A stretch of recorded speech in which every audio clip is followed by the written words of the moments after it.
for the first time in the history of the company, said the speaker, we have to report an adverse balance.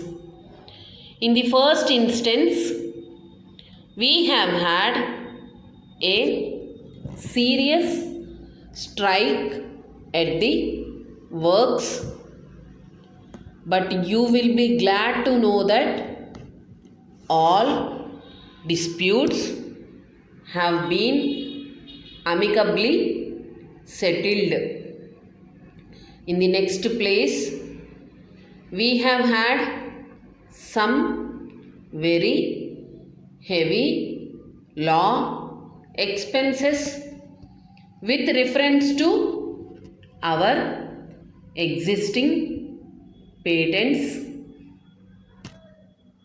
and with reference to which a statement appears in the report. In the last place, our annual turnover has not been up to expectations, though by the way it slightly exceeds the figures of last year. You will be glad to hear that our new manager has introduced several excellent reforms which will bear fruit in the near future.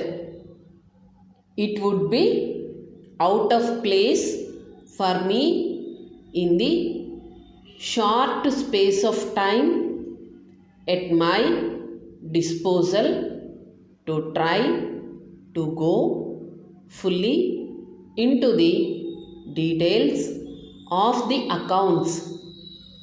Moreover, we expect to receive very shortly a further report from the auditors.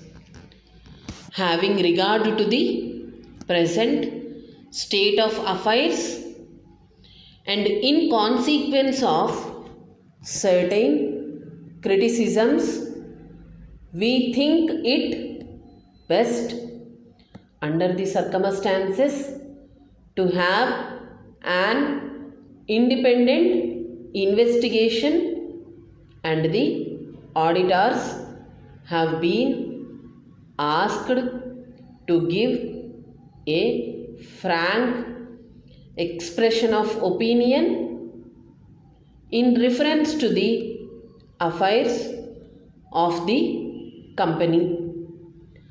The position is a difficult one. On the one hand, we are told that as a matter of course, the business ought to be prosperous, yet as a matter of fact, the contrary is the case. What is the matter? We hope to hear from the auditors who are looking into the matter and who are expected to report in a few days.